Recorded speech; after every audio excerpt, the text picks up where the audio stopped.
Hi friends सबाई केमन आछो आशा करছি সবাই বেশ ভালো আছে সুস্থ আছো। তো দেখো আমার মাম্মাম এখানে একা একাই সাজতে বসে গেছে, আমি সাজিয়ে দিয়েছি তাও নাকি হয়নি। তো আমরা যাব একটু আনন্দ মেলায়, আমাদের বাড়ির পাশেই মেলা, তার জন্য রেডি হয়েছি। এদিকে আমার মাম্মাম রেডি, আমি রেডি, আর যে নিয়ে যাবে সে তো এখনও রেডি হয়নি। তো বন্ধুরা পুরো ভিডিওটির সঙ্গে থেকেও আশা করছি তোমাদের ভালো লাগবে।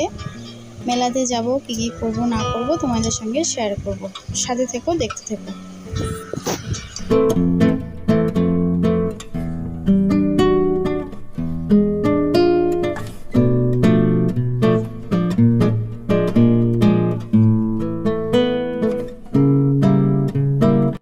এই তো বন্ধুরা মেলা বাড়িতে চলে এসেছি। দেখো এই যে কত বড় নাগরদোলা এসেছে, এগুলাতে চড়ার স্বপ্নই রয়ে গেল, কোনোদিনও চড়তে পারলাম না এখনো পর্যন্ত। তো এই যে ছোট ছোট গাড়ি এসেছে, এগুলোতে মাম্মাকে চড়াবো, আর অনেক রকমারি জিনিস এসেছে। তো কিছু কিছু নিয়েছি, তোমরা দেখতেই পাবে, সাথে থাকো দেখতে থাকো।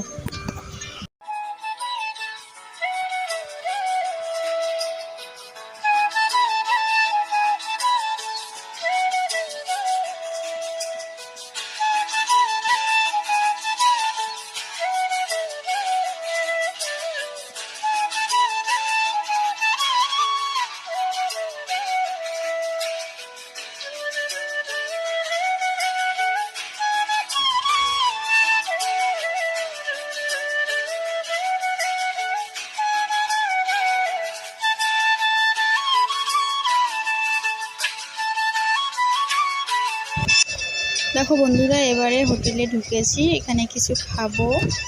তো আমার মাম্মাম চাউমিন খাবে, আমরা দুজনে মোমো খাবো।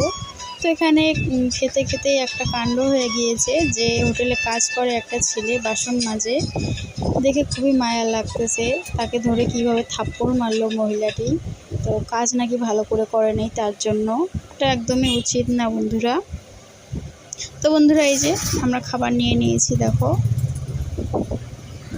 আসলে কি বলো তো বন্ধুরা, দুনিয়াটাই এরকম, পৃথিবীটাই হয়তো এরকম, যার বাবা মার টাকা পয়সা আছে তার বাচ্চা কাচ্চার কিন্তু আদর সম্মানও আছে, আর যার বাবা মার নেই তার বাচ্চা কাচ্চার আদর সম্মানও নেই, কেউ ভালোবাসে না। এইরকমই যার বাবা মার টাকা পয়সা আছে তাকেই যে ভালোবাসে, সেটা কি প্রকৃত ভালোবাসা হলো বন্ধুরা? সেটা তো টাকাকেই ভালোবাসা হলো। তাহলে মানুষ মানুষকে কোথায় ভালোবাসে?